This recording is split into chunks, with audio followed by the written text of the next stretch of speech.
मध्यम निकाय 5 अनंगण सूत। अनंगण का मतलब मन में कोई दोष नहीं है। इस सूत्र में 4 प्रकार की व्यक्ति के बारे में बताता है। 2 व्यक्ति ऐसा है कि अपने मन में दोष है, कैसे एक व्यक्ति जानता है और दूसरा व्यक्ति नहीं जानता। और अगला 2 व्यक्ति उसके मन में कोई दोष नहीं है, एक व्यक्ति अपने मन में दोष नहीं है ऐसा नहीं समझता और दूसरा व्यक्ति अपने मन में दोष है ऐसा करके समझता है। जो पहले 2 व्यक्तियों में जिसका मन में दोष है ऐसा जो नहीं जानता, उसका हालत बहुत गंभीर है, वो अपनी दुर्गति कर रहा है। और दूसरा जो 2 व्यक्ति है उसमें अपने मन में दोष नहीं है ऐसा नहीं जानने वाला व्यक्ति दूसरे व्यक्ति से कम जानकार वाला है, ऐसा बुद्ध ने इस सूत्र में कहा गया है। इसको एक एग्जाम्पल से हम समझने के लिए कोशिश करेंगे। मान लो 2 व्यक्ति है, दोनों व्यक्ति पशु पक्षियों को मारने वाला है ऐसा हम सोच लेंगे। तो एक व्यक्ति जानता है पशु पक्षियों को मारना गलत है, नहीं करना चाहिए, वो पाप है ऐसा करके वो समझता है। और दूसरा व्यक्ति ये नहीं समझता कि पशु पक्षियों को मारना पाप है तो करते जा रहा है। तो इसमें दोनों में किसका पाप ज़्यादा है, किसका हालत बहुत गंभीर है?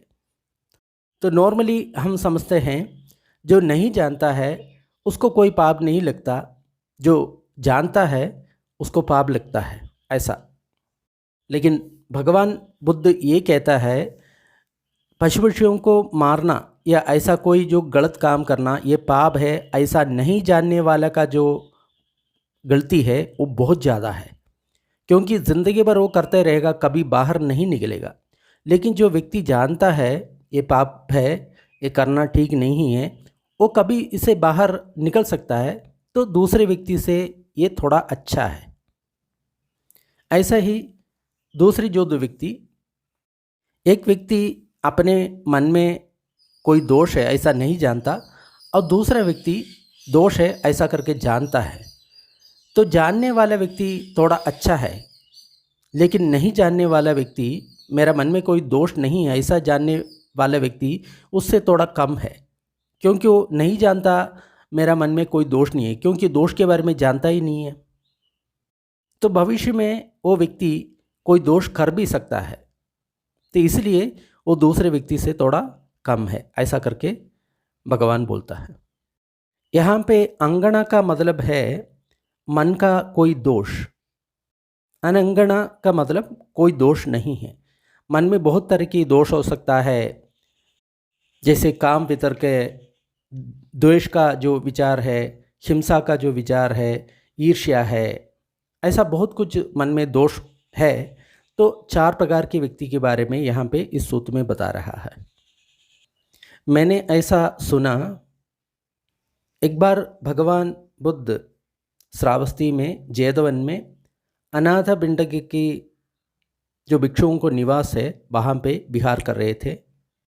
वहाँ आयुष्मान सारिपुत्र भिक्षुओं को संबोधित किया, भिक्षु मित्रंगले, वंद्य मित्र, ऐसा करके उन भिक्षु आयुष्मान सारिपुत्र को प्रत्युत्तर दे दिया।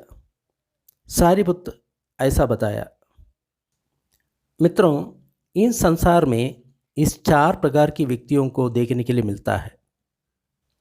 कौन सा 4? एक व्यक्ति है, उसके मन में कोई दोष है, लेकिन वो व्यक्ति अपने भीतर दोष है ऐसा करके नहीं समझता। दूसरा व्यक्ति है, उसके मन में दोष है, लेकिन वो सही माने में ये समझता है कि मेरे भीतर कुछ दोष है। एक और व्यक्ति है, उसके मन में दोष नहीं है, लेकिन वो सही माने में मेरे मन में दोष नहीं है ऐसा नहीं पहचानता। और एक और व्यक्ति है, उसके मन में दोष नहीं है तो सही माने में वो समझता है कि मेरे मन में दोष नहीं है। तो इस विषय में जो पहले जो 2 व्यक्ति था जिसके अंदर दोष था, जो व्यक्ति अपने भीतर दोष है ऐसा करके नहीं समझता, वो व्यक्ति दूसरे व्यक्ति से हीन है या कम है। और जो व्यक्ति अपने भीतर दोष है ऐसा करके समझता है, वो उससे थोड़ा अच्छा है। दूसरे जो दो व्यक्ति है जिसके भीतर दोष नहीं है, उसमें जो व्यक्ति मेरे भीतर दोष नहीं है ऐसा नहीं जानता, वो व्यक्ति दूसरे व्यक्ति से हीन है। लेकिन जो व्यक्ति अपने भीतर दोष नहीं है ऐसा बिल्कुल जानता है, वो व्यक्ति दूसरे व्यक्ति से थोड़ा सा अच्छा है। इसको एक उदाहरण से समझेगा तो थोड़ा और बात स्पष्ट होगा। मान लो दो व्यक्ति है, दोनों हिंसा करने वाला है, पशु पक्षियों को मारने वाला है। तो एक व्यक्ति जानता है ये पाप है और दूसरा व्यक्ति नहीं जानता ये पाप है। तो जो नहीं जानता ये पाप है तो करते ही जाएगा, तो अपना पाप बढ़ाते जाएगा। लेकिन जो व्यक्ति वो जानता है ये पाप है करके कभी भी इस हालत से निकल सकता है। तो इसलिए जो व्यक्ति जानता है ये पाप है वो तो थोड़ा सा अच्छा है दूसरे व्यक्ति से। जो बिल्कुल नहीं जानता है कि पाप है वो पूरा ज़िंदगी भर वो करते रहेगा। ऐसे ही जो दूसरा जो दो व्यक्ति, उसके मन में ऐसा कोई विचार नहीं है हिंसा करने का, लेकिन वो जानता नहीं है मेरा ऐसा विचार नहीं है, तो वो थोड़ा कम है। लेकिन जो दूसरा व्यक्ति वो जानता है मेरा मन में ऐसा कोई हिंसा का विचार नहीं है, वो थोड़ा अच्छा है, क्योंकि वो जानता है सही तरफ से और दूसरा व्यक्ति बिल्कुल नहीं जानता। सारिपुत्र ने जब ऐसा कहा तो महामोग्गला ने सारिपुत्र को ऐसा कहा, मित्र सारिपुत्र, उसका क्या कारण है? दोनों व्यक्तियों में दोष है। एक व्यक्ति दूसरे व्यक्ति से थोड़ा सा अच्छा है और दूसरा व्यक्ति उसे हीन है, ऐसा क्यों कहता है? और जो दूसरा जो दो व्यक्ति जिसके भीतर कोई दोष नहीं है, उसमें एक व्यक्ति थोड़ा सा अच्छा और दूसरा व्यक्ति उसे कम अच्छा, ऐसा कहने का क्या कारण है? मित्र, पहले उदाहरण देखें। एक व्यक्ति है, अपने भीतर दोष है, लेकिन वो दोष है ऐसा करके वो नहीं जानता। तो ये समझना चाहिए वो व्यक्ति कभी भी अपना वो दोष को छोड़ने के लिए मन में निर्णय नहीं लेगा, उसके लिए प्रयत्न नहीं करेगा, उसके लिए काम नहीं करेगा। उसी के कारण वो व्यक्ति मन में राग, द्वेष, मोह के साथ ही मरेगा। उस कलंकित चित्त से, दोष वाला चित्त से वो व्यक्ति मरेगा। तो एक उदाहरण से समझें। कोई भी व्यक्ति एक दुकान से कांसा का कोई बर्तन लेके आया, ब्रॉन्ज वेसल, तो उसके ऊपर पूरा गंदगी रहा है, जो ब्रॉन्ज का ऑक्साइड जैसा कुछ मालिन्य रहता है। तो उस कांसा पात्र को लेके आने वाला वो व्यक्ति उसको कभी इस्तेमाल भी नहीं किया, उसको साफ भी नहीं किया और एक गंदा जगह में रख दिया, ऐसा समझो। तो कुछ समय के बाद वो जो कांसा का जो पात्र है वो और ज़्यादा मलिन होगा, उसमें और ज़्यादा मालिन्य इकट्ठा होगा। ऐसा होगा कि नहीं? जी मित्र, ऐसा ही होगा। ऐसा ही जो व्यक्ति जिसके भीतर जो दोष है, अपने भीतर दोष है ऐसा नहीं समझता, तो वो व्यक्ति कभी अपने मन की जो दोष को निकालने के लिए कभी काम नहीं करेगा, परिश्रम नहीं करेगा, प्रयत्न नहीं करेगा। तो वो व्यक्ति जब मरेगा, वो दोष मन के साथ ही वो व्यक्ति मरेगा। और अब दूसरे व्यक्ति की बारी, वो जानता है अपने भीतर दोष है, तो इस केस में वो कभी भी अपने मन के दोष को निकालने के लिए विचार करेगा, प्रयत्न करेगा, परिश्रम करेगा, उसके लिए काम करेगा उस दोष को निकालने के लिए। तो इसके कारण वो जब मरेगा, राग और दोष और मोह के बिना मरेगा, मन में कलंक के बिना, बिना कोई दोष के बिना वो मरेगा। क्योंकि समझना चाहिए सब अकुशल चित्त, उसका जो रूट है राग, द्वेष और मोह है। जैसे मान लो हम कोई भी गलत काम वाणी से और शरीर से करता है। कोई प्राणी का हिंसा करता है, चोरी करता है, व्यभिचार करता है, कोई भी लहरी पदार्थ का इस्तेमाल करता है, झूठ बोलता है, ये सब का कारण मन में ये 3 दोष है, राग, द्वेष, मोह। तो इस आधार चित्त से हम जो कुछ काम करेगा वो गलती होगा, क्योंकि मन में दोष है। और उस व्यक्ति जब मरेगा तो ज़रूर वो नीचे ही जाएगा, कभी ऊपर नहीं जा सकता, क्योंकि उसका चित्त अकुशल चित्त है, उसमें पुण्य नहीं है, सिर्फ पाप है। तो पाप कम वो करता ही रहेगा। और जिसके मन में राग और द्वेष और मोह नहीं है तो कुशल चित्त हो गया, तो वो व्यक्ति मरेगा, वो पुण्य के साथ ही अच्छा जन्म मिलेगा उसको।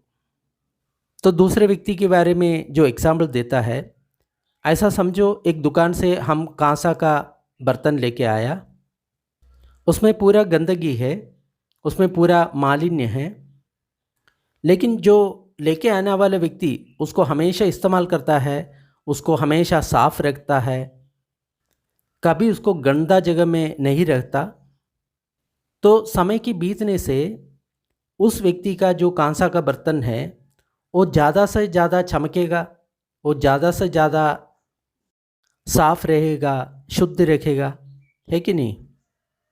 जी मित्र, इसी प्रकार जो व्यक्ति उसके अंदर दोष है एंड समझता है मेरे भीतर दोष है, तो हम आशा कर सकता है उस व्यक्ति उस दोष को निकालने के लिए सोचेगा, उसके लिए प्रयत्न करेगा, उसके लिए परिश्रम करेगा, काम करेगा।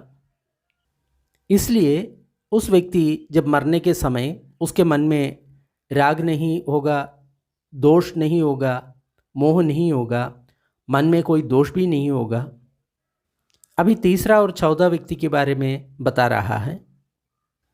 अभी ऐसा समझो एक व्यक्ति है, उसके भीतर कोई दोष नहीं है, लेकिन अपने भीतर कोई दोष नहीं है ऐसा नहीं समझता।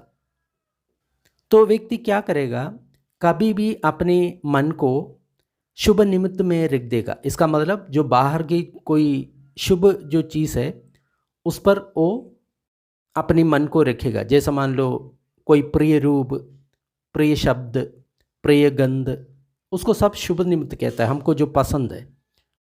तो उसकी ओर ध्यान देने से उसका मन में राग उत्पन्न होगा। जब उसके मन में राग उत्पन्न होगा, वो मरने के समय में राग, दोष और मोह के साथ ही मरेगा, क्योंकि जो द्वेष है राग का ही दूसरा सिक्का है। जैसे मान लो हमारा भीतर राग जाग गया तो समझो द्वेष साथ साथ ही है, और राग और द्वेष है तो इसका कारण मोह है। तो ये तीनों अकुशल धर्म हैं। इसको इस उदाहरण से समझें, जैसे कोई व्यक्ति एक कांसा का बर्तन एक दुकान से लेके आया, वो बिल्कुल शुद्ध था और साफ था और बिल्कुल उज्जवल था, लेकिन जो लेके आने वाला कभी उसको यूज़ नहीं किया, कभी साफ नहीं किया और एक गंदा जगह में उसको रख दिया। तो समय के बीतने से वो कांसा का जो बर्तन है वो ज़्यादा गंदगी उसमें आ जाएगा, उसमें ज़्यादा गंदगी इकट्ठा होगा, है कि नहीं?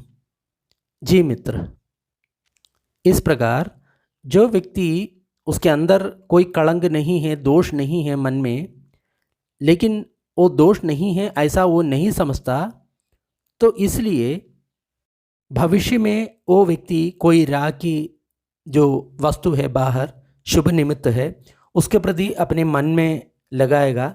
मन लगाने के कारण उसके भीतर राग होगा, तो राग हो तो दोष और मोह सब कुछ हो जाएगा, तो उसके मन जो भविष्य में कलंकित होगा। इसलिए वो जब मरने के टाइम में मन में राग और द्वेष और मोह के साथ ही मरेगा, मन में कलंक के साथ ही वो मरेगा। 14 व्यक्ति के बारे में सोचें, उसके मन में कोई दोष नहीं है, वो समझता है मेरे भीतर कोई दोष नहीं है, तो ये व्यक्ति कभी अपनी जो श्रद्धा है बाहर का कोई शुभ निमित्त में रखेगा नहीं।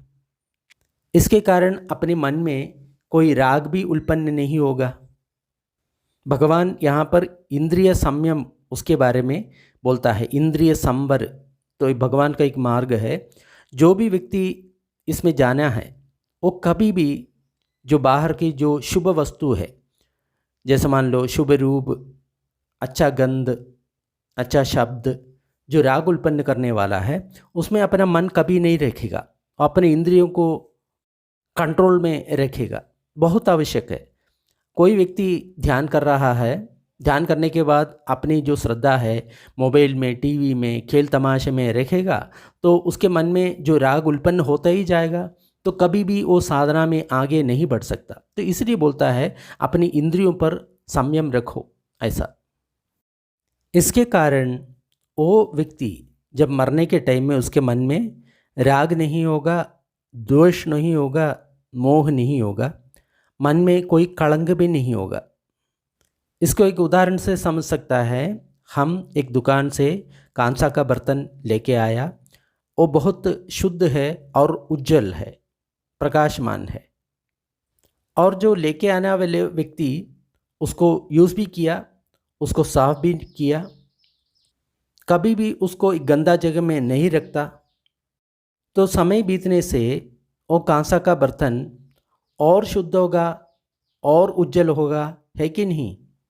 जी मित्र, ऐसा ही जो व्यक्ति उसके भीतर कोई कलंक नहीं है, अन समझता है मेरे भीतर कोई कलंक नहीं है, तो भविष्य में वो कोई शुभ निमित्त को देखेगा। इसका मतलब कोई अच्छा रूप, गंध, ऐसा कोई भी जो पंच इंद्रिय में जो भी है और मन में भी जो कुछ उत्पन्न होता है, उसमें अपना मन कभी भी नहीं रखेगा, तो उसके कारण उसके मन में कोई राग उत्पन्न ही नहीं होगा।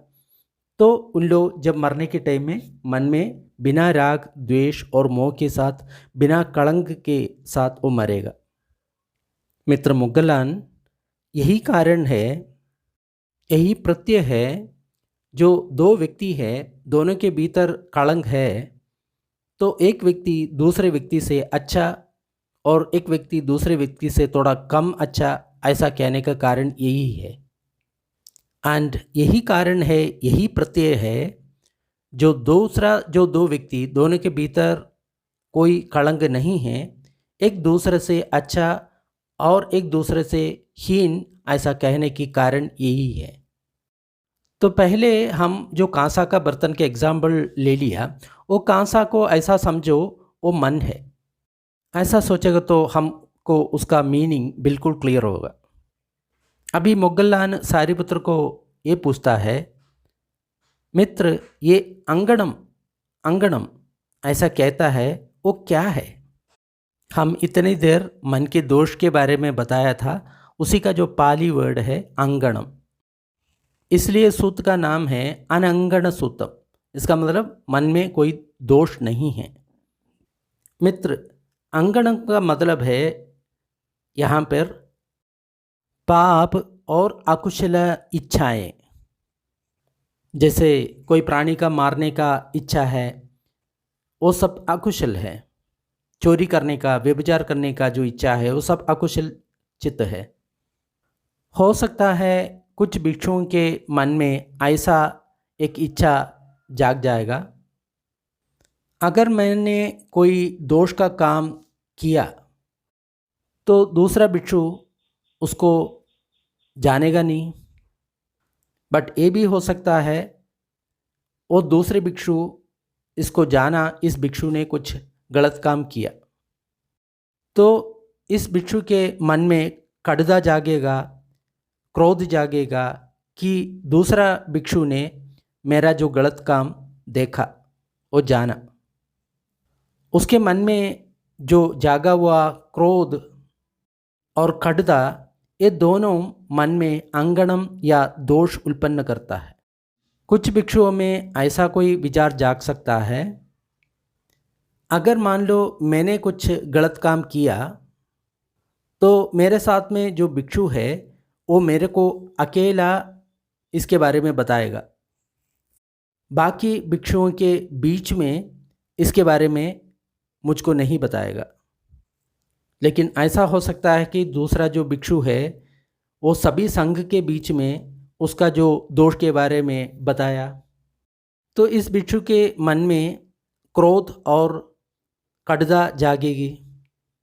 तो उत्पन्न हुआ वो क्रोध और कड़दा का ही हम अंगण ऐसा कहता है, नहीं तो दोष कहता है। ये हो सकता है कुछ भिक्षु मन में ऐसा सोचेगा, मैंने अगर मान लो कोई गलत काम किया, जो मेरा द्वेषी है वो मेरे पर दोष लगाएगा, मेरा मित्र कभी मेरे ऊपर दोष नहीं लगाएगा। लेकिन ये हो सकता है उस भिक्षु को कोई उसका द्वेषी आरोप नहीं लगाया, मित्र ही आरोप लगाया। तो उस मित्र के बारे में उस भिक्षु के मन में क्रोध और कड़दा जागेगी तो मन में अंगण आएगा, नहीं तो दोष आएगा। ये हो सकता है कुछ भिक्षु ये सोचेगा, मैं ये चाहता हूँ शास्त्रा ये अपना गुरु बार बार मुझको प्रश्न पूछ करके दूसरा भिक्षुओं को सिखाएगा और दूसरा भिक्षुओं को पूछ करके नहीं सिखाएगा। लेकिन ये हो सकता है जो शास्त्रा है या गुरु है, दूसरा कोई भिक्षु को बार बार प्रश्न पूछ करके सबको धर्म सिखाएगा। तो ऐसा इच्छा जो रखने वाला जो भिक्षु है उसके मन में क्रोध और कड़दा जागेगा तो उसके मन में कलंक आएगा, अंगण आएगा। ये हो सकता है कुछ भिक्षु ऐसा विचार करते हैं, सब भिक्षु ग्राम में भिक्षाटन के लिए चले जाएंगे तो सबसे पहले मेरा को रख देगा, दूसरा कोई भिक्षु को सबसे आगे नहीं रखेगा। लेकिन जब भिक्षाटन के लिए ग्राम में चला गया तो सबसे आगे और किसी भिक्षु को रख दिया।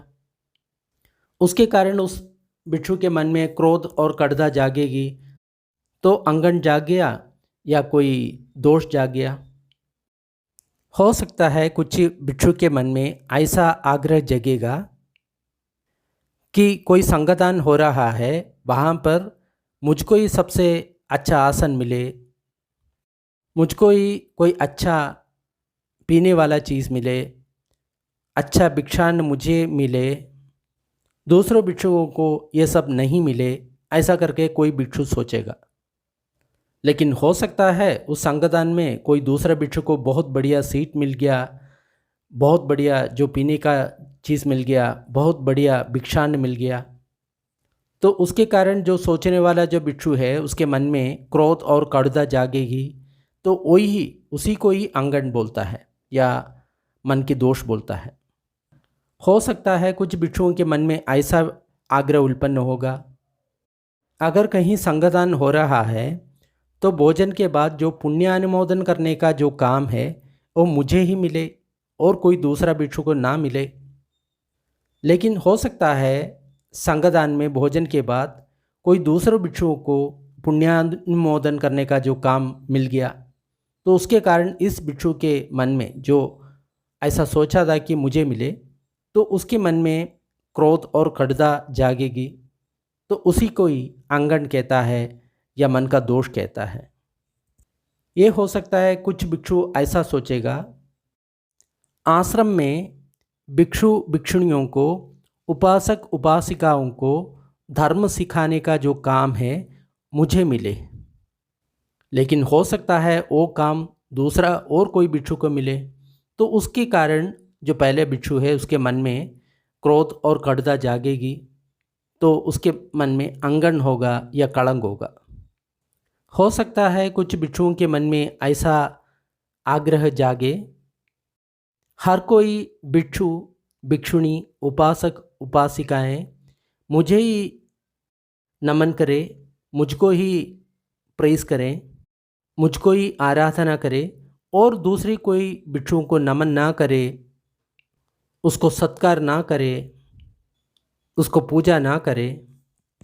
लेकिन हो सकता है किसी और भिक्षुओं को लोग वंदन करते हैं, उसको आराधना करते हैं, उसका पूजा करता है, उसका सत्कार करता है, तो पहले भिक्षु के मन में क्रोध जागेगा, कड़दा जागेगा, तब उसके मन में अंगणम और कोई दोष जाग सकता है। कुछ भिक्षुओं के मन में ये इच्छा जागेगा कि मुझको ही सबसे बढ़िया चीवर मिले, पिंडबाद मिले, रहने के लिए निवास मिले, दवा मिले और रोगियों की जो अन्य वस्तुएं वो मुझे ही मिले। लेकिन हो सकता है कुछ दूसरे बिच्छुओं को बहुत बढ़िया चीवर मिल रहा है, पिंडबाद मिल रहा है, रहने की जगह मिल रहा है, दवा मिल रहा है। तो जो सोचा है उस बिच्छू उसके मन में क्रोध और कड़दा जागेगी, यही उसका मन का दोष है। मित्र, ये जो पाप है, अकुशल इच्छा है, इसी को ही अंगणम ऐसा करके कहता है। अगर कोई बिच्छू के भीतर में ऐसा पाप अकुशल इच्छा है, ऐसा पाप और अकुशल इच्छा उस भिक्षु नहीं छोड़ता, ऐसा दूसरा भिक्षु देखता है या सुनता है, तो इस भिक्षु कोई भी वन में रहे या निर्जन स्थान में रहे और सिर्फ भिक्षाटन करके अपना खाना खा लेते हैं, भिक्षाटन से ही अपना निर्वाह करता है, जो कठिन चीवर का धारण करता है, तब भी दूसरा भिक्षु इस भिक्षु को सत्कार नहीं करेगा, पूजा नहीं करेगा, सम्मान नहीं करेगा, बहुमान नहीं करेगा। ऐसा क्यों होता है? क्योंकि इस भिक्षु के मन में ऐसा पाप अकुशल इच्छा रहता है। उस पाप और अकुशल आग्रह को इस भिक्षु छोड़ता नहीं है। ऐसा दूसरा भिक्षु देखा है या सुना है। तो कोई भी भिक्षु के मन में ऐसा जो पाप और अकुशल इच्छा रहता है, तो कभी दूसरे भिक्षु उसको सत्कार और सम्मान कभी नहीं देगा, ऐसा करके भगवान कहता है। ऐसा समझो कि कोई दुकान से हम कांसा का बर्तन लेके आया, वो पहले ही उज्जवल है और पहले ही साफ है, और उसका जो मालिक है उस कांसा के बर्तन के अंदर एक मरा हुआ सांप रखा, मरा हुआ कुत्ता रखा, मरा हुआ आदमी रखा, और उसके बाद उस कांसा का जो बर्तन है उससे उसको ढक कर के एक मार्केट में उसको लेके जा रहा है। तब लोग उस कांसे को बर्तन को देखेगा और उन लोग पूछेगा, सत्पुरुष, आप इस बर्तन में कौन सा निधि लेके जा रहे हो? तब उस व्यक्ति ने उस बर्तन का ढक्कन निकाल करके लोगों को दिखाएगा। उसके अंदर की जो सांप और कुत्ता या आदमी का जो मृत शरीर देख करके उस लोगों के मन में घृणा, नापसंद, उन लोगों को अच्छा नहीं लगता। जो भूखा है वो भी खाना नहीं चाहता, और जिसका पेट भरा है वो क्या चाहेगा। ऐसे ही इस तरह की जो अकुशल इच्छाएं हैं, पाप इच्छाएं कोई भिक्षु नहीं छोड़ता, तो उसका जो दूसरा मित्र भिक्षु है उसको कभी पूजा नहीं करेगा, सत्कार नहीं करेगा, उसको सम्मान नहीं करेगा। ऐसा क्यों होता है? क्योंकि इस भिक्षु ने ऐसा पाप अकुशल इच्छाओं को कभी नहीं छोड़ा, ऐसा दूसरे लोग ने सुना है, देखा है। अगर इस भिक्षु ने ऐसा पाप अकुशल इच्छाएं छोड़ा है, ऐसा दूसरा भिक्षुओं ने देखा है या सुना है, तब क्या होता है? तब इस भिक्षु कोई ग्राम में रहें या कोई नगर में रहें, कोई दूसरा व्यक्ति उसको पिंडबात के लिए बुलाया, तब भी अगर मान लो कोई उपासक कोई अच्छा चीवर उसको दे दिया, वो पहन रहा है, तब भी उसका जो आध्यात्मिक मित्र है उसको सम्मान करेगा, पूजा करेगा, उसको बहुमान करेगा। अगर ऐसा जो अकुशल पाप इच्छा उस व्यक्ति के भीतर में रहता है, तो व्यक्ति जंगल में रहेगा भी, भिक्षा नहीं खाएगा, कठिन चीवर ही पहनेगा, तब भी वो दूसरा भिक्षु उसको सम्मान नहीं करेगा, क्योंकि वो जानता है उसके भीतर अकुशल पाप इच्छाएं हैं। ऐसा क्यों होता है? क्योंकि इस भिक्षु अपने मन में ऐसा कोई अकुशल पापक इच्छा नहीं रखता, ऐसा दूसरों भिक्षुओं ने देखा है, सुना है।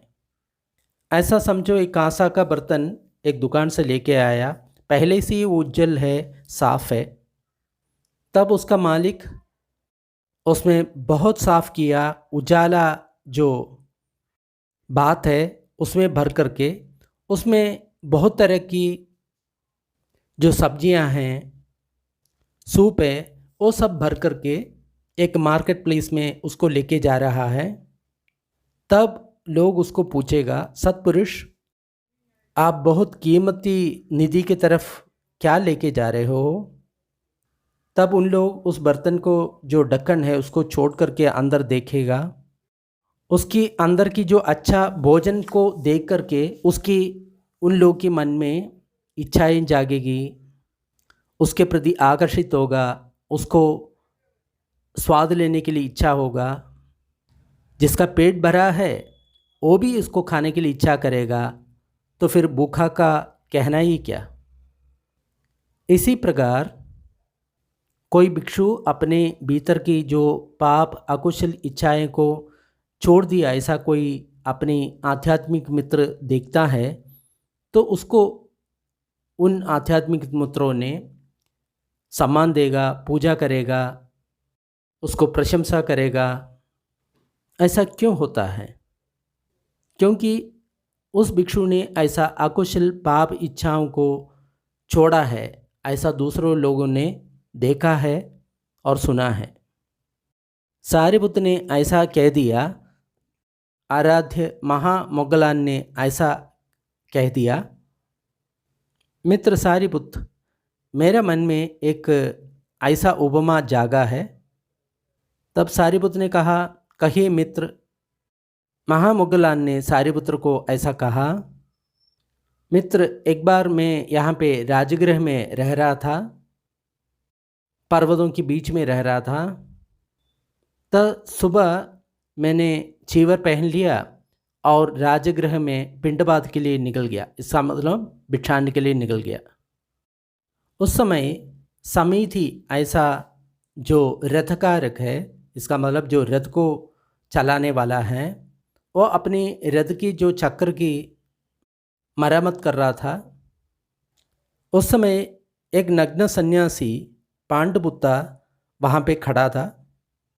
तो उस नग्न सन्यासी पांडुपुत्र के मन में ये चिंता आया, इस रथकार समिति, इसका रथ का जो चक्र का उसका जो भी बेंड है, जो भी कमी है, उसको सीधा करेगा तो इस रथ का चक्र का जो सारा जो दोष है वो ख़त्म हो जाएगा, उसका टेढ़ापन सीधा हो जाएगा, वो बिना कोई प्रॉब्लम का हो जाएगा।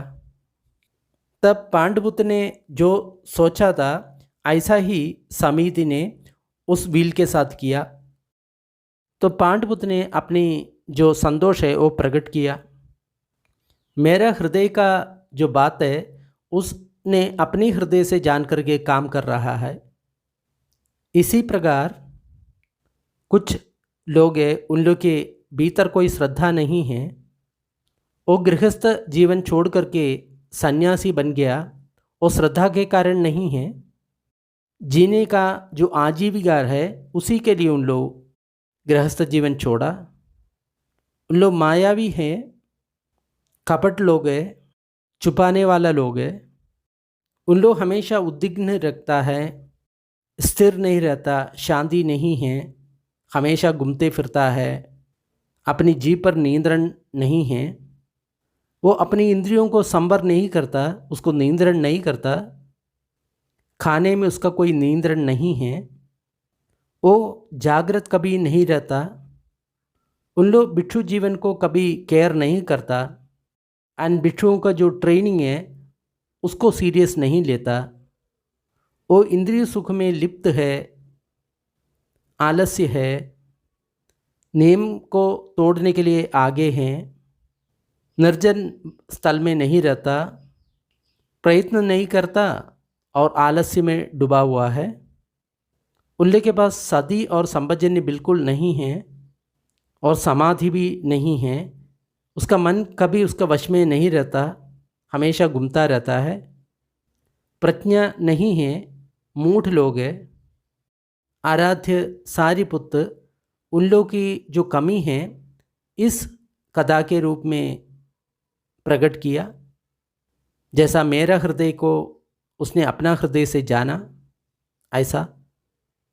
लेकिन यहाँ पर ऐसा भी कुछ सत्पुरुष है, वो गृहस्थ जीवन से संन्यास जीवन इसलिए चुन लिया कि उन लोगों के मन में श्रद्धा है, वो मायावी नहीं है, कपट नहीं है, छुपाता नहीं है, उन लोग उद्विग्न नहीं हैं, चंचल नहीं हैं, अपनी जीभ को नियंत्रण में रखता है, वो अपनी इंद्रियों को संवर करता है, खाना मित रूप से खाता है, वो हमेशा जागृत रहता है, वो भिक्षु जीवन को बहुत महत्व देता है एंड ट्रेनिंग को बहुत बड़ा इम्पोर्टेंस देता है।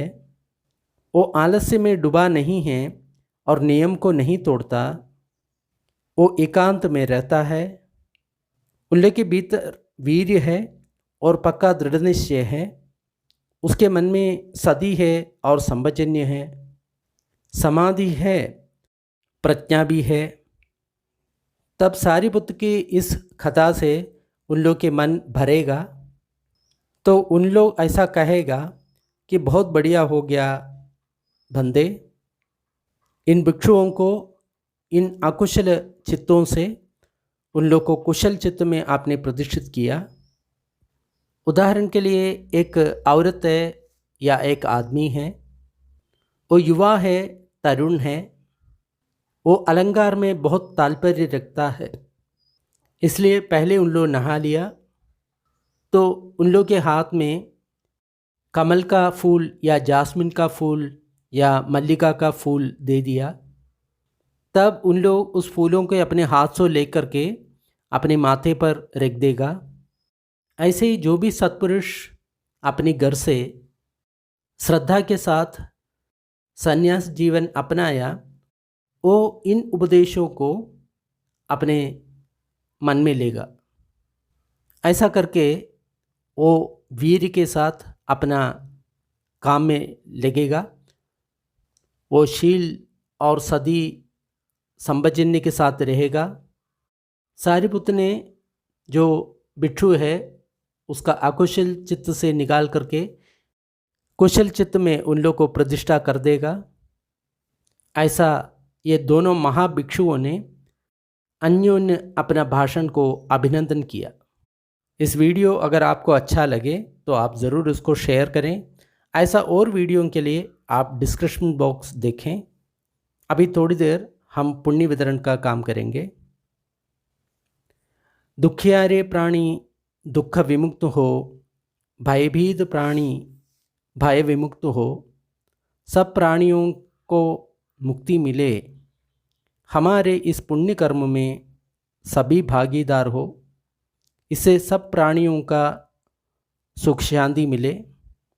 धरती, जल और गगन के सारे प्राणी, अधोलोक, मनुष्यलोक, 6 देवलोक, 16 रूप ब्रह्मलोक, 4 अरूप ब्रह्मलोक के सारे प्राणी इस पुण्य में भागीदार हो।